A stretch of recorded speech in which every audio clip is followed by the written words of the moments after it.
Está no UOL Daily Fins, seu resumo diário de notícias e negócios de uma forma simples e descomplicada. Meu nome é Gabriel Branco. E eu sou André Hermeto. Nossa missão aqui é trazer 3 assuntos essenciais para o seu dia, com contexto e um olhar crítico. Lembrando que no fim tem o nosso giro completo dos mercados, para você conferir o que mais mexeu com o humor dos investidores. Hoje é sábado, 30 de maio, então já pegue seu café, procure um lugar confortável e fique aqui com a gente.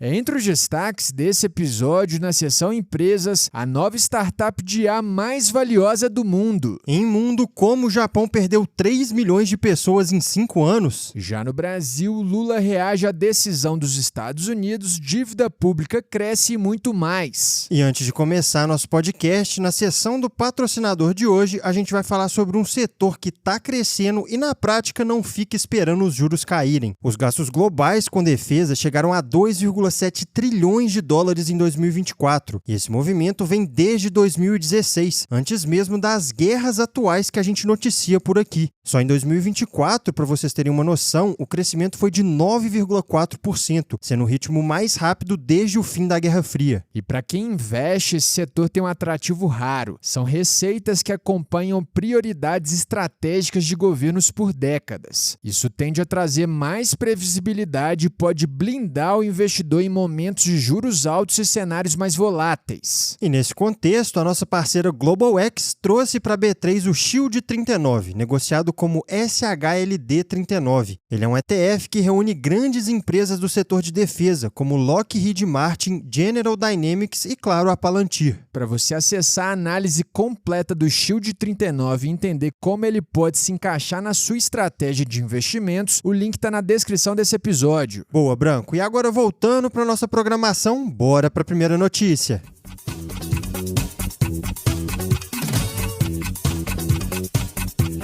No mundo dos negócios, teve reviravolta no topo da inteligência artificial. A Anthropic ultrapassou a OpenAI e virou a startup de IA mais valiosa do mundo. E algo que chamou a atenção foi o tamanho da captação. A Anthropic levantou 65 bilhões de dólares numa nova rodada, que avaliou a empresa em 965 bilhões, acima dos 852 bilhões de dólares da sua principal rival. E a empresa já deixou claro para onde vai esse dinheiro. Ela quer avançar em pesquisas de segurança e ampliar a capacidade computacional do Claude. Vale lembrar que recentemente a Anthropic já tinha fechado contratos com a Amazon, Google e SpaceX justamente para garantir mais poder de processamento. Agora, olhando por trás desses números, o salto foi bem agressivo em pouco tempo. Em fevereiro, a Anthropic valia apenas 380 bilhões de dólares e tinha uma receita anualizada de 14 bilhões. 3 meses depois, essa receita pulou para 47 bilhões, impulsionada pela adoção do Claude entre clientes corporativos, onde o chatbot virou referência. E vem mais coisa por aí. Em edições recentes, a gente já tinha falado que a Anthropic espera ter o primeiro lucro trimestral no segundo trimestre desse ano, e também que ela superou a OpenAI em número de clientes empresariais. Pois é, e no quadro geral das startups, o topo do ranking global ainda é da SpaceX de Elon Musk, avaliada em 975 bilhões de dólares. Logo atrás vem Anthropic e OpenAI, e o detalhe é que as 3 planejam abrir capital ainda nesse ano. Mas com esse bloco de disputa pela liderança com IA, a gente segue agora para o noticiário internacional.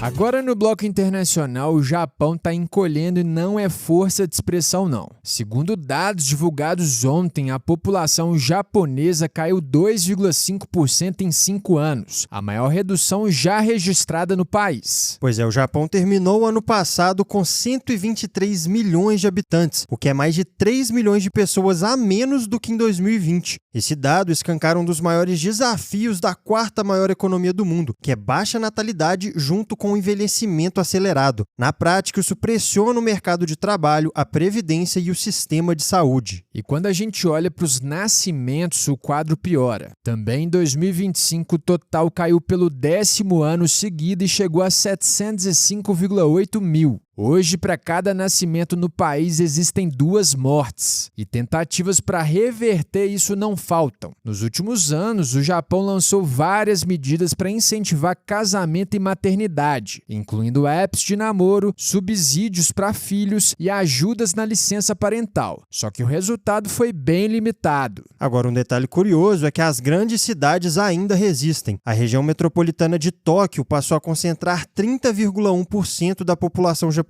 e ultrapassou 30% pela primeira vez, puxada por estudantes e jovens. E olhando para frente, o alerta fica ainda maior. A população do Japão chegou ao pico em 2008 com 128 milhões de pessoas. Até 2070, a projeção é cair para 70 milhões. Hoje, o país já voltou a ter o mesmo tamanho populacional de 1989. E só para matar a curiosidade e trazer um pouco para o nosso lado, no Brasil, o IBGE projeta que a população atinja um pico em 2041 com 220,4 milhões de habitantes antes de cair para 199,2 milhões em 2070. Mas agora, com esse panorama internacional fechado, bora aproveitar esse gancho e partir para a nossa sessão nacional.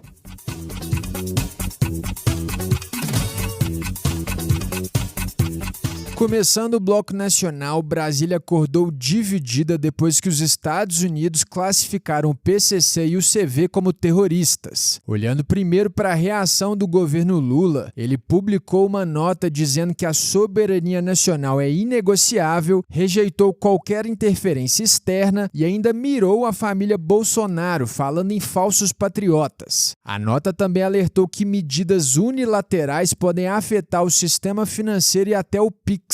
E além disso, Branco, em um evento, Lula disse que armas contrabandeadas para o Brasil vêm dos Estados Unidos. Só que do outro lado, alguns nomes como Tarcísio de Freitas elogiaram a classificação e parabenizaram Flávio Bolsonaro pela articulação. Agora, saindo do assunto de política e indo para as contas públicas, o setor público consolidado, que junta União, estados, municípios e estatais, teve superávit primário de 24,6 bilhões de reais em abril. E no ano o saldo é positivo, são 31,2 bilhões de reais, o equivalente a 0,72% do PIB. Só que ao mesmo tempo a dívida bruta subiu para 80,4% do PIB, o maior patamar desde junho de 2021. E quando a gente olha para as estatais federais, elas registraram um rombo de 5,94 bilhões de reais entre janeiro e abril, que foi o pior resultado da série histórica iniciada em 2002 e acima do déficit registrado em todo 2025. E ainda na economia, na nossa terceira notícia nacional, saiu o dado do PIB. O Brasil cresceu 1,1% no primeiro trimestre de 2026, somando 3,3 trilhões de reais. O avanço veio principalmente da agropecuária, que subiu 2%. Já a indústria e serviços avançaram 1% e 0,5% respectivamente. E com esse resultado, o Brasil ficou em sexto lugar num ranking de crescimento do PIB com 45 economias, à frente de Estados Unidos, Alemanha e Reino Unido. Mas a equipe econômica já sinalizou que esse ritmo deve perder força nos próximos meses com a redução do efeito de políticas públicas. E assim, o Brasil até começou 2026 com PIB acima do esperado, mas com sinalização de desaceleração lá na frente, com as contas públicas ainda no radar. Mas com o nosso giro nacional fechado, vamos agora conferir como foi o fechamento dos mercados.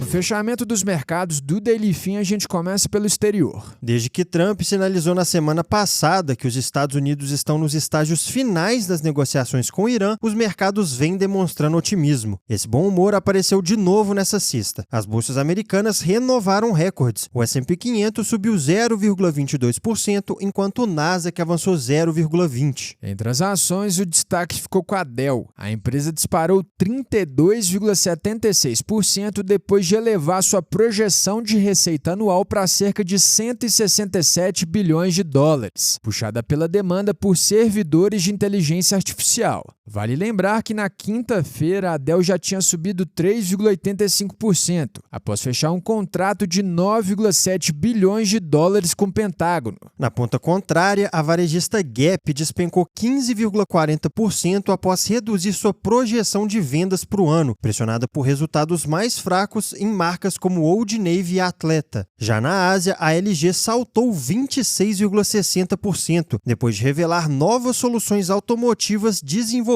com tecnologia do Google, com foco em carros conectados. Indo para o Brasil, foi mais um dia negativo para os investidores. O Ibovespa caiu 0,73% aos 173.787 pontos. Com isso, o índice encerrou maio com queda acumulada de 7,22%. No campo político, a pesquisa Poder Data AIA mostrou Lula tecnicamente empatado com Flávio Bolsonaro em um eventual segundo turno. O presidente aparece com 46% das intenções de voto contra 42% do senador, no limite da margem de erro de 2 pontos percentuais. O levantamento também testou cenários contra Ronaldo Caiado, Joaquim Barbosa e Romeu Zema. Em todos eles, Lula também aparece em empate técnico. E para fechar, o dólar subiu 0,21%, cotado a R$ 5,04. E agora que encerramos essa sessão, terminamos mais um episódio. Se você curtiu o nosso conteúdo hoje, já segue a gente aí e ativa o sininho para não perder os próximos. E lembrando aqui que essa é a versão em áudio da nossa newsletter. Ela chega todo dia às 6 horas da manhã no seu e-mail. Por lá você encontra mais detalhes e outras sessões que não cabem por aqui. O link de inscrição está na descrição desse episódio. E se esse episódio te ajudou, não guarda só para você não. Aproveita o fim de semana e já compartilha com os amigos e a família. Até porque todo mundo merece ficar bem informado. Boa, turma. Bom descanso e a gente se vê na segunda no próximo episódio. Valeu, pessoal!